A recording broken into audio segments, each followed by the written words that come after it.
Any other snow removal tales of woe that you've got going on. Whoa. Would love to hear from you. Snow in the driveway. Are you cleaning it or Mother Nature this time? Text line 35270. Well, we're starting this this segment out with the tune I'm Still Standing by Elton John because Wold's RV in Detroit Lakes is still standing. I would just, my wife and I both, a lot of experience since we've been going out to the lakes with our RV over the years. A lot of times been at Wold's in Detroit Lakes. Among many other things, they get our RVs winterized every year, and et cetera. And when I found out about the fire a couple of weeks ago, maybe it's been a couple of months now, when I found out about the fire, we're just sick, and, you're just hoping it wasn't arson. And then you find out it was arson, and then the tale from there just gets so yucky and icky. But a guy who's keeping a smile on his face and moving forward and getting things back together is Jay Wold. I remember Jay a couple of years ago when your father passed and all the things that you guys went through after that, deciding to keep the business open, and now you're flourishing, and then this happens. Unbelievable. Let's say hello to Jay Wold. Welcome to KFGO, Jay. Hi, thank you. Jay, what a tough situation. So what happened? Well, basically the guy that started the fire, he came and stole the fish house from us, and came back and started the shop on fire to kind of try and cover his tracks and everything, and just created a big problem for us and a bigger problem for him. I'm so glad he got caught, but let's start at the beginning. So you wake up, you were actually on the road. You were out of town when you got word that Wold's RV was on fire. Take it from there. Well, we were on, me and my two sons were in Idaho snowmobiling for, because it was during Christmas, right after Christmas is when it was. So we went out there. A friend of ours called and said that he drove by and saw the flames coming out the side of the building. And then I proceeded to call my service manager. He's the retired fire chief of Detroit Lakes. And he went over there and he confirmed that, and he saw it come across his scanner yet too. And I had a bunch of friends that called too and stuff saying that. So we ended up taking off that night and driving all night to get home to see a big mess. So you get back. I mean, you must have just been sick when you got this news. Yeah, we were, all of us, me and my two sons and my wife was over there, and my two daughter-in-laws, they were over there too that night as well, and they sent us some FaceTime videos and everything else, and it was just sickening just watching your hard-earned life and go up in flames, and just watching it just was heartbreaking to see that all go on and everything else. And but the community's been really kind to us and behind us. There's been a lot of people outgoing concern for us and everything else. Like even our competition in town here too has even said, if there's anything we can help you with, and we'll do it, whatever we need to do to help. So it's been a blessing in that way. That's sweet. It's so sweet to hear that competition should stop at the water's edge. In the society that we're living in today with the weird politics and stuff, everybody should keep this kind of situation in mind, that all this bad stuff should stop at the water's edge when things get real like this. So, Jay, you get home from this snowmobile trip. You must have been thinking all the way back, what happened? Was there an electrical fire? What happened? You must have just been blown away when you found out that it was actually arson.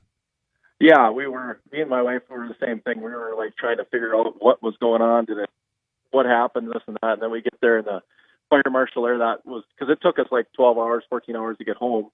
And when I was there, the fire marshal was there, the fire chief was there, and he's like, we suspect arson here. And we're like, what? How? Why? Well, I don't understand that. And then we got a call from the police department too, going, we suspected you're missing a fish house. Could you confirm that for us? And we're like, what? With all this stuff going on, we didn't even look to see if anything was missing. And so, we confirmed there was a fish house missing. And then they, went through that and found out it was arson, and they knew who the guy was and got our fish house back. And it's a good thing crooks are stupid too, Jay, because I think that it helped in your situation. So this guy, for whatever reason, thinks that he should steal a fish house from you, and then tries to burn your business down as a way of covering up the crime. Am I correct on that? Yep, for sure. And then he put the fish house for sale on Facebook, which was really easy to find him then. Jeez. Jeez. So it's not like just saying, "Hey, I just did this and this is missing," and yeah, here it is. Do you have cameras up around your business? Yeah, we had 15 cameras, security cameras around there, and that's why he came back and started the business on fire, trying to cover up his tracks for putting down the security system and everything. But I understand he used, like, I don't know, some kind of special truck or whatever that made him easily identifiable, though, didn't he? Yeah, yes, he did. It wasn't like this the run-of-mill truck. It was somebody that had a little pride in their vehicle and, different wheels, lights on it, all dressed up so it stuck out. Wow. So, I just can't. I'm trying to follow the logic on this, and there isn't any. So, Jay, how bad is the damage to your facility at Wold's RV? Well, the building's pretty well shot. I mean, it's the whole front half, our display room and everything else is all burnt and charcoal, and the shop is all fire damaged. So it's pretty much going to be a brand new building is what we're going to end up doing. And we're going to try and do something a little nicer, a little bigger, and move forward, improve everything and so on. So it will come out of this on top. So a good thing will come out of this, too. We'll have a new building out of it. Of course you will. Of course you'll be better than ever. Do you have I don't mean to push or pry or anything, but do you have like an artist's conception of what you'd like to do? I've been in your business many times. Do you know what you want to do with the showroom and change things around a little bit? Not quite yet. We're still kind of trying to figure that out. Me and my two boys and my wife, we've been talking and trying to figure out what we're going to do. We've gone to a couple other dealerships looking at their stuff too, just kind of trying to get some better ideas and how to arrange some stuff too a little better, a little more showroom, a little bigger shop and stuff too, so we can serve the people a lot better, Okay. So, yep. So, is it true that this guy that set Wold's RV on fire actually called the cops to inquire whether or not they had video of him? Yes, I guess so. Yep. He was trying to, he called in on himself and trying to check see if he had pictures of him. And he wasn't the brightest guy in the world pointing fingers at himself. Wow. All right. So, you get back and you find out it's arson and the building's a wreck and oh boy. So you guys made some really smart moves, Jay. Tell us about what you did when you were faced with that circumstance. Well, we one of the things we did right away is we rented another shop. So I got another shop in DL just north of town here a little ways so we could keep continuing on working. And so we have still some campers over at the sales lot, so we got somebody over there all the time. So for sales, and then we still have a service facility and everything else too as well. So, so we're still moving forward. Everybody's still working. And so if regular customers of Wold's RV, you'd want them to know, Jay, that you're still doing service, you're still doing work, you're still selling RVs.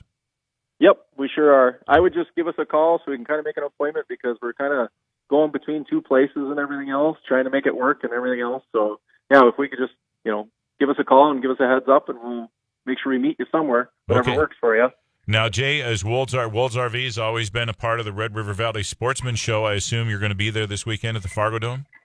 Yep, we will be. I got some extra space this year, so we're going to have a few more products there and everything else, too. So we're going to put on a good display. So, yep. Okay. Well, I hope everybody will come down and find Wold's RV when you're at the Red River Valley Sportsman Show, when you're in town this weekend. Shake Jay's hand, say hello to everybody, and check out his RVs. You're ready to make a deal this weekend, aren't you, Jay? Yep. Oh, yeah, for sure. We're moving forward. We'll have my sales reps there and everything else. We got some good sales on everything, so we can start off the year right. So. And Jay, when you rebuild, are you rebuilding in the same location on Highway 10 there, just outside of DL? Yep, we will be at the same lot again. Yep. Okay. For sure. And Jay, you guys have got a couple other things going on. Don't you run a campground there? Yes, Long Lake Campsite. Yep. Long Lake Campsite. That's only a mile away from the lot. Okay. So there you go. Yep. You can buy an RV and then you can set it up at Long Lake Campground and stay under the same umbrella. Wold's RV and Marine, or Wold's RV, is just off the off Highway 10 in Detroit Lakes. What's the phone number to Wold's RV, Jay? 218-847-5471. And there it is, Wold's RV. I bought my very, very first. We went tenting, and then I rented a pop-up, and then I bought my own used pop-up.